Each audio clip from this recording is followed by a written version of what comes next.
নমস্কার বন্ধুরা, বেঙ্গলি কিচেনে সকল বন্ধুকে স্বাগত। আশা রাখি সকলে খুব ভালো আছো, সুস্থ আছো। তোমাদের আশীর্বাদ এবং ভালোবাসায় আমিও ভালো আছি। আজকে একটা দারুণ রেসিপি তোমাদের সাথে শেয়ার করব। তার আগে বলি, কালী পুজো বা দীপাবলি সবাই কেমন কাটিয়েছো? নিশ্চয়ই খুব ভালো কাটিয়েছো। তো চলো রেসিপি শুরু করি। তোমাদের ভালোবাসায় আমিও খুব ভালোভাবেই কাটিয়েছি দীপাবলি। দেখো, এখানে পাস্তা বানাবো। আজকে বানাবো কর্ন পাস্তা। তার জন্য কর্ন আর পাস্তাগুলোকে 2-3 মিনিটের মতো ভিজিয়ে রেখেছিলাম। ভিজিয়ে রাখার পর দেখো কত ময়লা এর থেকে বেরিয়েছে। তো আমি একবার পাস্তাটাকে ধুয়ে নিয়েছি। চাইলে তোমরা 2-3 বার ধুয়ে নিতেই পারো।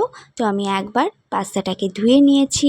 ধুয়ে নিয়ে এতে বেশ পরিমাণ জল দিয়ে পাস্তাটাকে একদম নরম করে সিদ্ধ করে নেব, যাতে হাত দিয়ে চাপলেই পাস্তাটা ভেঙে যায়। এরকমভাবেই আমি পাস্তাটাকে সিদ্ধ করে নেব। দেখো, রোজকার রুটি তরকারি আমাদের কারোরই খেতে ভালো লাগে না। তো বাচ্চারা এক এক সময় এক এক রকম জিনিস খেতে চায়, টিফিনে বলো, সন্ধ্যে স্ন্যাক্সে বলো। তো এইভাবে চটপট যদি পাস্তা বানিয়ে দেওয়া যায় তাহলে কিন্তু ওদেরও খেতে ভালো লাগে আর আমাদের বানাতেও ভালো লাগে। তো দেখো পাস্তাটা কত সুন্দরভাবে সিদ্ধ হয়েছে। দেখো পাস্তার কালারটা একদম চেঞ্জ হয়ে গেছে আর কর্নগুলো সিদ্ধ হয়ে ফুলে ভেসে উঠেছে। তো তার মানে বুঝতেই পারছো এটা কতটা ভালোভাবে সিদ্ধ হয়েছে। তো দেখো হাত দিয়ে চেপে আমি দেখিয়ে দিচ্ছি কতটা সুন্দর সিদ্ধ হয়েছে। এরকমভাবেই আমি সিদ্ধ করে নিই যখনই পাস্তা তৈরি করি। তো এবার ভালো করে জলটা ছেঁকে নামিয়ে নিতে হবে।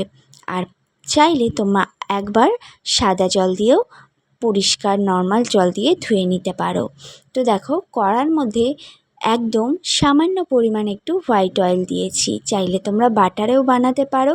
আমার কাছে বাটারটা অ্যাভেলেবেল ছিল না, তাই আমি হোয়াইট অয়েলে দিয়েছি। এবার এর মধ্যে দিয়েছি 2 কোয়া রসুন ছোট ছোট করে কেটে দিয়ে দিয়েছি, আর দিয়েছি একটা পেঁয়াজ। চাইলে তোমরা এখানে ডিম ব্যবহার করতে পারো। তো আমি যেহেতু চটপট একটা পাস্তার রেসিপি তোমাদের সাথে শেয়ার করছি, তাই কিন্তু আমি এখানে ডিমটা ব্যবহার করিনি। আমার হাতের কাছে যা যা ছিল আমি তাই দিয়েই এই পাস্তাটাকে সুন্দর করে বানানোর চেষ্টা করেছি। তো দেখো এখানে পেঁয়াজটা খুব লাল লাল করে ভাজবো না, সামান্য একটু কালারটা চেঞ্জ হয়ে গেলেই পেঁয়াজের মধ্যে দিয়ে দেব পরিমাণ মতো লবণ, আর দেব হলুদ গুঁড়ো, আর সামান্য একটু দিয়েছি লাল লঙ্কা গুঁড়ো। আবারও একটু নেড়েচেড়ে মিশিয়ে নিচ্ছি। দেখো মিশিয়ে নেওয়ার পরে এর মধ্যে দিয়ে দেব পাস্তাটা নেড়েচেড়ে খুব সুন্দর করে ভেজে নিতে হবে। তো আজকের এই রেসিপি তোমাদের কেমন লাগলো বন্ধুরা, অবশ্যই কমেন্টে এসে জানাতে ভুলো না। আর যারা নতুন বন্ধু তাদেরকে বারবার করে রিকোয়েস্ট করছি, সাথে থেকো। অবশ্যই তোমাদের সাথে দেখা হবে আমার টাইমে। তোমাদের পরিবারে আর পুরনো বন্ধুদের অসংখ্য ধন্যবাদ। এই 2-4 দিন আমি কোনো ভিডিও তোমাদের সাথে শেয়ার করতে পারিনি, কারণ একটু অসুবিধে থাকার কারণে। দেখো সংসারে একসাথে থাকতে গেলে নানান রকম সমস্যা সম্মুখীন হতে হয়। কোনো সময় হাতে নিজের জন্য সময় পাওয়া যায় না, ভিডিওটা এডিট করব, ভিডিওটা ছাড়বো, এরকম সময় কিন্তু পাওয়া যায় না। সবাইয়ের মন মতি বুঝে বা সবাইয়ের মন জয় করে নিয়েই কিন্তু সংসারে চলতে হয়। তো দেখো পাস্তাটা নাড়তে চাড়তে আমি এখানে দিয়ে দিয়েছি ম্যাগি মশলা, আর দিয়েছি গোলমরিচ পাউডার। চাইলে তোমরা এখানে কাঁচা লঙ্কাটা ব্যবহার করতে পারো যদি বেশি পরিমাণে ঝাল খেতে চাও।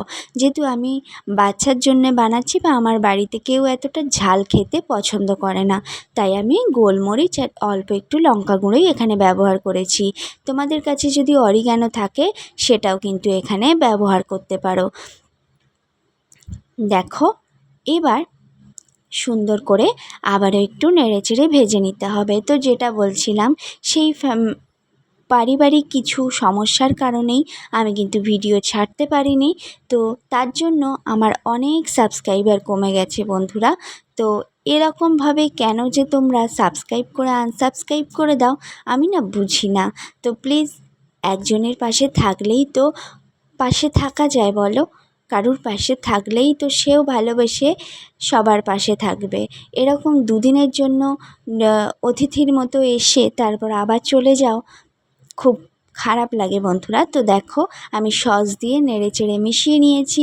আমি ড্রাই করে পাস্তাটাকে বানিয়েছি। খেতে কিন্তু দুর্দান্ত লাগে বন্ধুরা। অবশ্যই টিফিন বা সন্ধ্যে স্ন্যাক্সে তৈরি করে নিতেই পারো। হাতের কাছে কিচ্ছু না থাকলে এরকমভাবে ঝটপট পাস্তা। তো চলো আজকে এই অবধি, দেখা হবে নেক্সট ভিডিওতে। সকলে সুস্থ থেকো, ভালো থেকো, পাশে থেকো।